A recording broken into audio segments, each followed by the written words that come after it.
you were talking about how, and I brought up the map, but if you showed areas that sometimes people were the most, have the most going for them, have the most problems, is it also break down into ages? Would you say that my generation, I'm 65, is a little less troubled than kids now? Because I look at kids and I think, boy, you had to go way out of your way to even find that problem, much less to isolate on it. I believe suicides are most common early in life, around adolescence.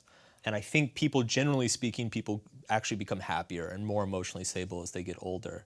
But one thing that is concerning is that generationally, people are starting to experience depression and anxiety disorders at younger and younger ages. So for instance, like your generation, they wouldn't really set in until maybe mid-20s. Seemed like around 30. Yeah, I was pretty happy.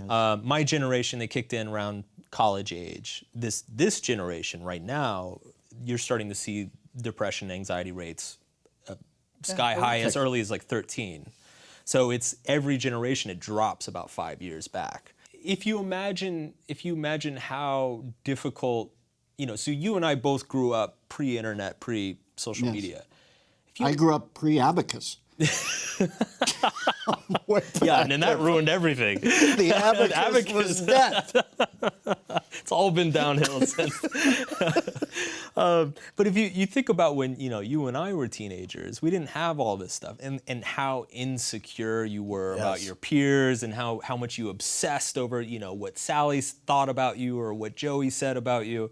Now imagine that multiplied by 1,000, and that cycle you talked about of like falling on your face at 8 a.m. and being back on your feet by 2, and then falling on, that's happening every single day. And I just don't think emotionally at that age. My heart breaks for them, honest to God.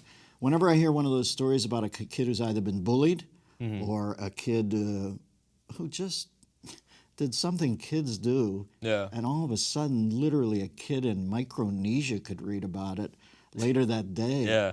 Well, you can imagine the onerous pressure. I mean, really, it is its own. Boy, be careful what you wish for, as they always say. Because we've all come together as one, and maybe the lesson is we did not need to all come together as one. Dare I say, maybe we should use the internet in the future to ignore each other. Go back to that. The devil I don't know. Watch new episodes of Larry King Now, Monday, Wednesday, and Friday on demand on Aura TV and Hulu.